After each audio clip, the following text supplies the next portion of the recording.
Unpaid labour. I'm guessing you're talking about raising children and things like that. But to you, it's called unpaid labour. It's amazing that, isn't it? Because what it comes down to is when the nuclear family existed, feminists called that unpaid labour. When women would stay home and take care of the house while he was out doing the housework. Now, tell me how, for starters, why it is classed as unpaid labour and not an act of love. Honey, it's not me calling it unpaid labor. It's the Bureau of Labor Statistics that calls it unpaid labor. It is very well known and very specifically defined in economic research. And unpaid labor is work that has an economic value but is not compensated. Let me tell you a story. They used to have something called company towns. Now, a company town, a lot of times it was like a railroad, an iron foundry, something like that. It was a town where everything was owned by the company. And that company employed all of the people. Company towns function on this idea of paternalism, the idea that an employer could control the lifestyle of its employees to try to enforce a certain standard of morals and standard of living to a working class population and kind of elevate them to be more moral, upstanding citizens by controlling every aspect of their life. There were no elected officials. There were no public-owned services like utilities. So these people had no say in the local affairs of their town. They felt like every aspect of their life was controlled and dictated by the company that employed them. And they felt that way because it was. In addition to that, the wages in company towns were often very low because they figured, we're providing you with all this other stuff, so we don't really need to pay you the standard wage for whatever work you're doing. And oftentimes, employees were paid in something called script, which were basically like coupons that were only accepted at stores in that town owned by the company. And these towns could charge whatever they wanted to for housing, for goods and services, because there was no local competition. And employees often racked up huge amounts of debt. And they couldn't leave the company town until all the debt was paid off. Now, say you don't want to work for that company anymore. Say they're abusing you, the safety standards, the housing standards are horrible.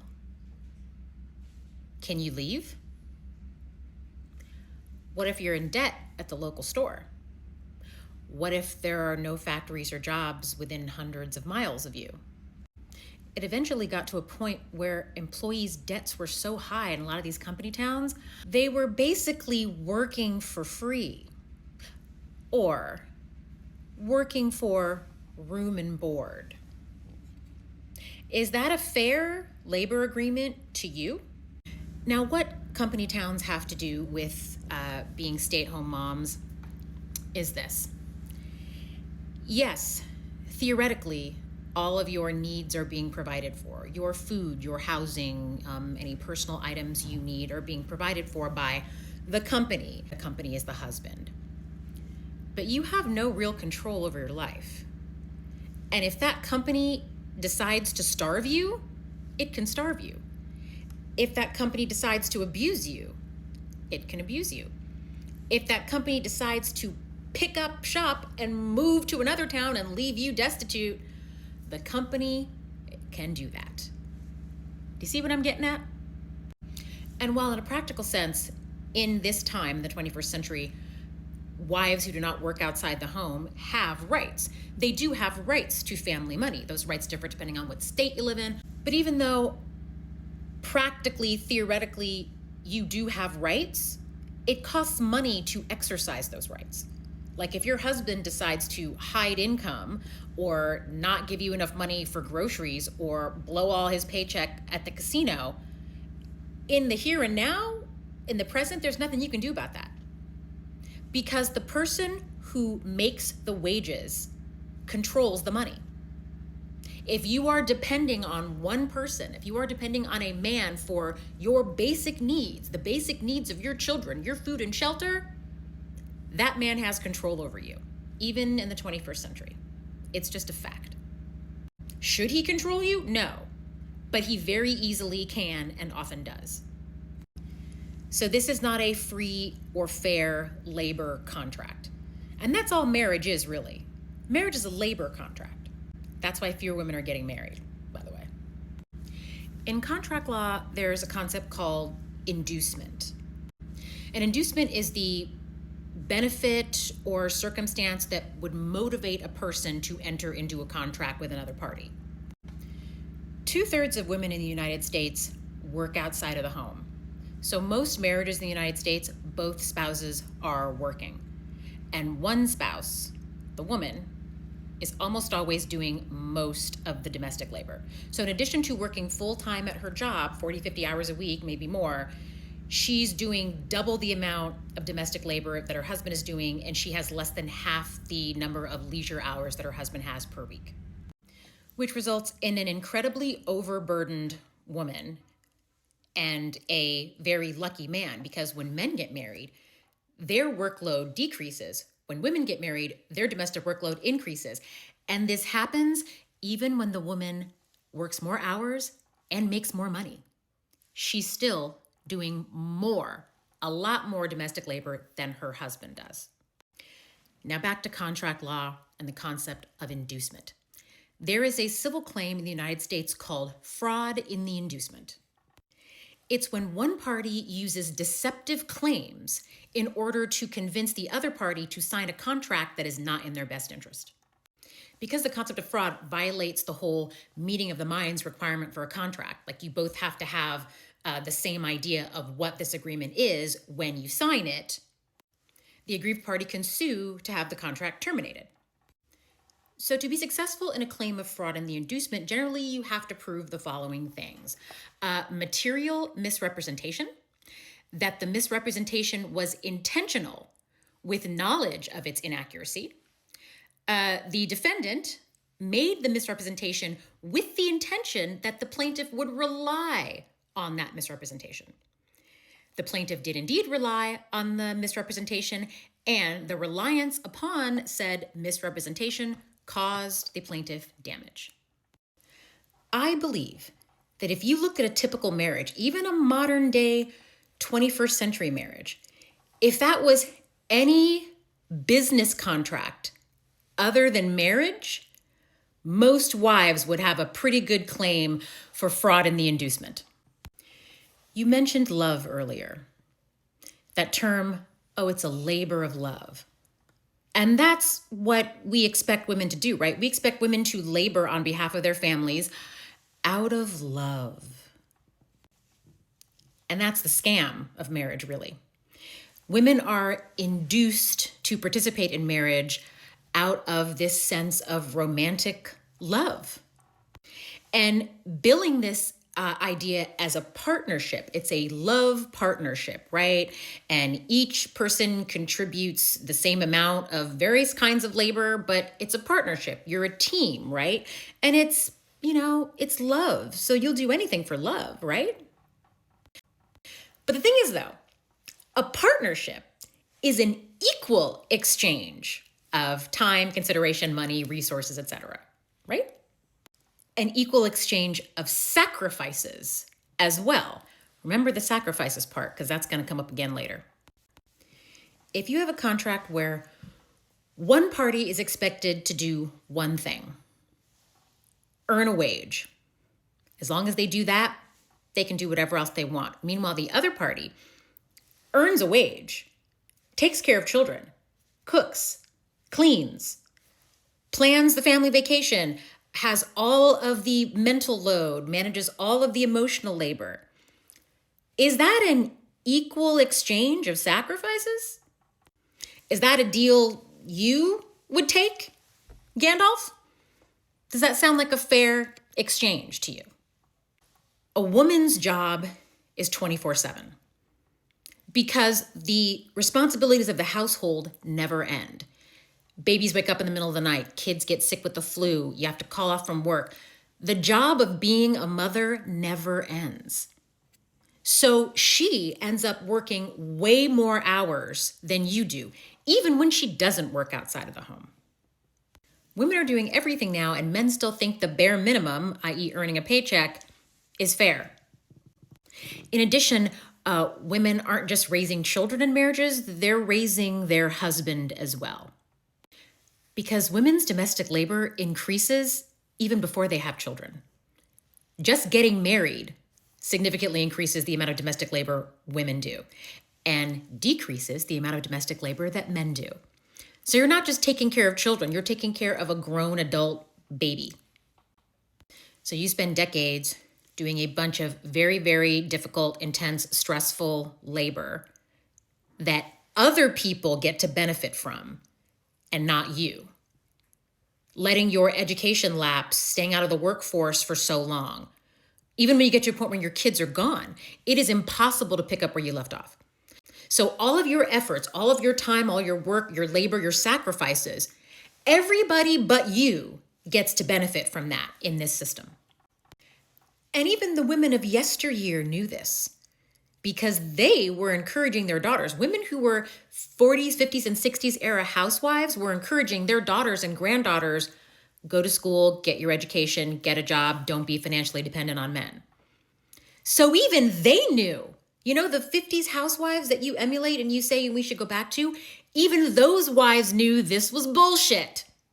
We didn't have a legal right to our own wages as women until the 1920s.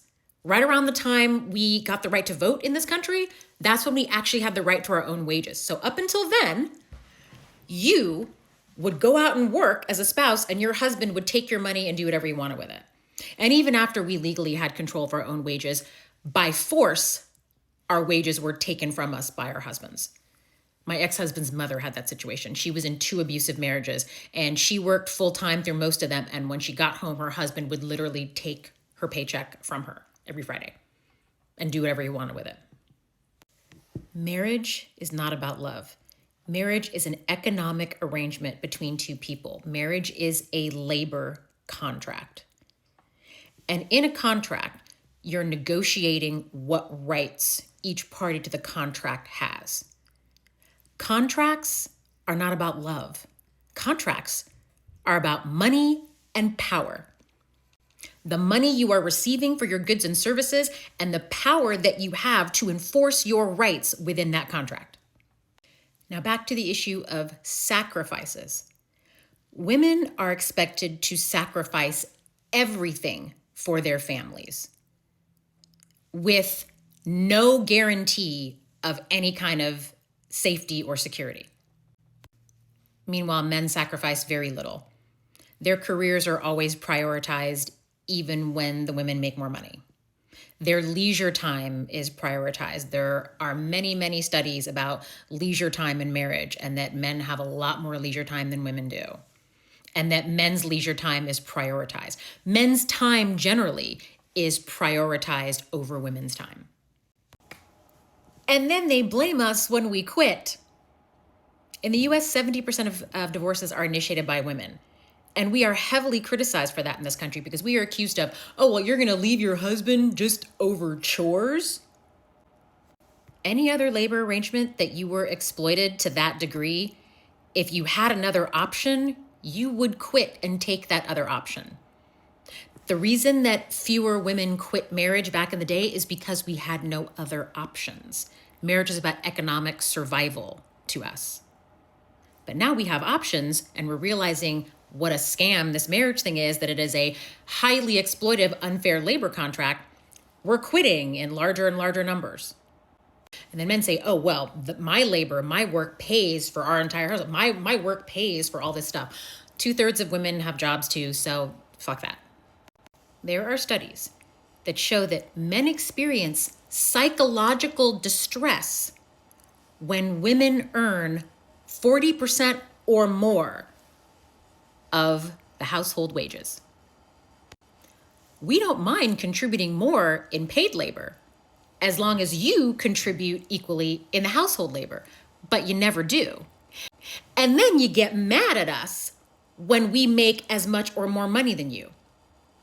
Also, women who make more money than their husbands are more likely to be abused in marriage as well. Because money, the ability to earn money, the ability to earn more money than a woman is a pillar of masculinity. And when men feel like they're not earning the money they want to earn, they don't feel like men. And as a result of their not feeling like men, they punish their wives for that. One person gets all or most of the benefits and the other person is left with most of the sacrifices. And economic insecurity, poor mental health, poor physical health, all these things. That's why single childless women are the happiest people, and married men with children are the happiest people. Because the married men with children have a woman taking care of them. The single women with no children don't have to sacrifice their entire lives to take care of everybody else. And our lives, our hopes, our security, our dreams are always put on the chopping block for marriage. It is not an equal sacrifice in a typical heterosexual marriage. Women's paid labor contributes $7.6 trillion annually to the GDP in the United States. And it would contribute more. And the reason why it doesn't is because our participation in paid labor is affected by the amount of unpaid labor we're also responsible for. We are prevented from engaging in more paid labor because we are burdened by unpaid labor that is not distributed equally amongst men and women. Now, unpaid labor is defined by the Organization of Economic Cooperation and Development as the non-compensated time spent completing domestic tasks such as caring for children, the elderly, or other household or non-household members, cooking, cleaning, doing laundry, shopping for household goods, among other things. The world can't function without this labor, but it's not recorded, it's not quantified, and it doesn't factor into a nation's GDP. It's difficult to value because the normal rules of supply and demand and economics don't work with that. Because the expectation that this work should be done for free obscures its true economic value. But economists have given it an approximate value. In 2020, the women around the world, if we received a minimum wage for every hour of our unpaid labor, we would have contributed $10.9 trillion to the global economy. That is twice the size of the global tech industry. I'll repeat that in case you didn't hear it. The unpaid labor of women globally contributes twice as much to the global economy as the entire tech industry, which was valued at $5.2 trillion for the year 2020. And the burden of this labor results in us taking a big hit to our health, as I mentioned before. Unpaid labor activities all have their own physical health risks. The cognitive involvement, emotional involvement, lack of rest required for unpaid labor, lack of respite, can lead to psychological and emotional distress, including anxiety, depression, burnout, feelings of devaluation, isolation, loneliness, and resentment, increased levels of objective stress through increased cortisol levels, and increased levels of perceived stress.